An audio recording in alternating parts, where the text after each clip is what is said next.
আমি ইমনরে কইছি, ইমন তুমি কি সুমির নগে কথা কঙ্গ মাহফুজের নগে চলে, ওরা এক সমানি বন্ধু খালাতো ভাই, ইমনের মায় আমাকে বোন।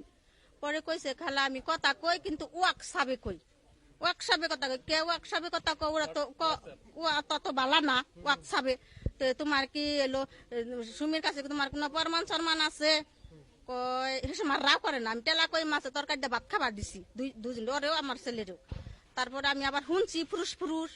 তারপরে হন ইমনে কবার নিয়ে কয় না, আবার পরে কইলো কয় খালা এলো হন তো আমি আসলে ওরে ভালোবাসি, ও আমারও ভালোবাসে, কিন্তু আমার মার রিং পরাই নে, রিং পরাই না। হন যদি আমার মায়ের কাছে এই কথাটা আমি কই, তাহলে আমার মায়ের হইলো রিং যদি খোয়া জায়গা, তাহলে তো আমার মা যদি মরে তাহলে তো আমি একটা কলঙ্কি নিয়মু, কলঙ্ক নেবো। কইলাম গাদা তুই এরা বুঝা মুজা করলি না, নিজের মধ্যে তোর মান্য গাছ করেন পাঙ্গ দুইটা কথা হয় নাই, তোর মায়ের আমরা মায়ের পেটের বোনের মতন ভালোবাসি, তাহলে আজকে তোরা এটা কি করলি, এটা একটা কাম করলি গাদা। পরে হন ইমন খালি আবুল তাবুল করে, আবুল তাবুল করে গাদা এটা আবুল তাবুল কাম বাজে নাই। পরে তার কাছে তো প্রমাণ নাই। পরে আমি আবার সুমিরে কইছি, সুমি তোর কাছে কি কোনো প্রমাণ আছে?